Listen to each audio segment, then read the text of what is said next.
నేను ముఖ్యమంత్రిగా ఉండే రోజులలో మీరు మీ బొగ్గు ఉత్పత్తి మీ కరెంటు ఉత్పత్తి చేయడానికి మీరు ఆస్ట్రేలియా నుంచి బొగ్గు దిగుమతి చేసుకోవాలంటాడు. ఆస్ట్రేలియా నుంచి బొగ్గు తెచ్చేవాడు ఎవడు?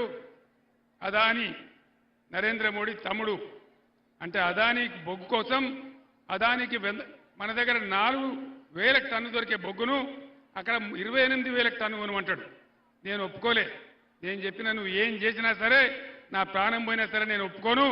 నాకు సింగరేణి బొగ్గు ఉన్నది, నా సొంత బొగ్గు ఉన్నది, నీ బొగ్గు నాకెందుకని నేను చెప్పిన. ఇలా ఇదే ముఖ్యమంత్రి పోయి స్విట్జర్లాండ్లో దావోస్లో అదానికి పాటకు తెరిచి వచ్చిండు, గేట్ తెరిచి వచ్చిండు. అదాని గారు మీరు రాండి, తెలంగాణకు రాండి, 4 చేతులు దోసుకోండి అని సంతకాలు కూడా పెట్టి అదానిని పిలిచి వచ్చినాడు. పార్లమెంట్ ఎన్నికలు అవుడే ఆలస్యం. ఏం చేస్తారు? ఉన్న సింగరేణిని ఊడగొడతారు నరేంద్ర మోడీ రేవంత్ రెడ్డి కలిసి. ఇది నిజమా కాదా మీ ఇంటికి పోయిన తర్వాత మీరు చర్చ చేయండి. ముఖ్యమంత్రి ఎందుకు పిలిచాడు అదానిని తెలంగాణకు? నేను ఎందుకు రానివ్వలేదు? నేను అడుగు పెట్టనియలే. బిడ్డ అడుగు పెడితే ఖబర్దారని చెప్పిన నేను, రానియలే. కానీ ఇవాళ ఇదే ముఖ్యమంత్రి ఆహ్వానిస్తా ఉన్నాడు. తెలంగాణ సింగరేణికి కొంగు బంగారం, ఒక ఉద్యోగ వనరు, లక్షల మంది కార్మికులు, వాళ్ళని అనుసరించుకున్న అనేక మంది ప్రజలు బతికేటువంటి ప్రాంతం సింగరేణి. దీన్ని ఇంకా విస్తరించాలా? దీనికి అక్కడున్న బయ్యారం ఉక్కు గనులు కానీ, గోదావరి ఇసుక గనులు కానీ అవన్నీ సింగరేణికే ఇయ్యాలని చెప్పి నేను ఆలోచన చేసిన. సింగరేణి డైరెక్టర్ను నేను ఆస్ట్రేలియాకు, ఇండోనేషియాకు పంపించిన. ఎందుకోసం? అదాని పట్టుకొని కోర్టు గడిస్తా ఉన్నాడు. మనం కూడా పోయి అక్కడ ఎందుకు పట్టుకోవద్దు?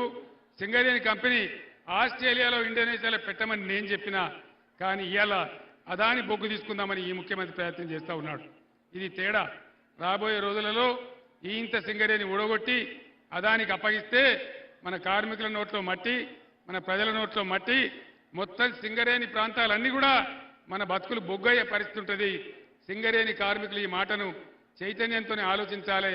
మీ నిర్ణయం అట్లా తీసుకోవాలని నేను కోరుతా ఉన్నా. ఇది చాలా ప్రమాదం, తెలంగాణకు ప్రమాదం.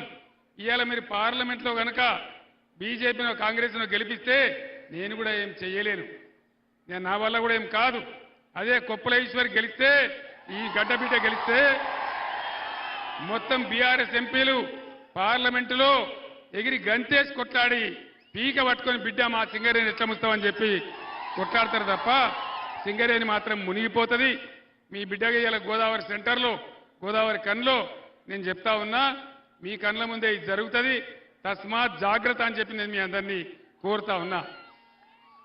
ఆనాడు ఉద్యమంలో ఒక దీపంతో మరో దీపం వెలిగించినట్టు ఎప్పుడైతే తెలంగాణకు ప్రమాదం వస్తుందో, ఎప్పుడైతే తెలంగాణ ప్రమాదంలో పడుతుందో మనం అందరం ఏకం కావాలి, సరైన నిర్ణయాలు తీసుకోవాలి. ఎలక్షన్లు వస్తాయి పోతాయి, కానీ ఎవరు గెలిస్తే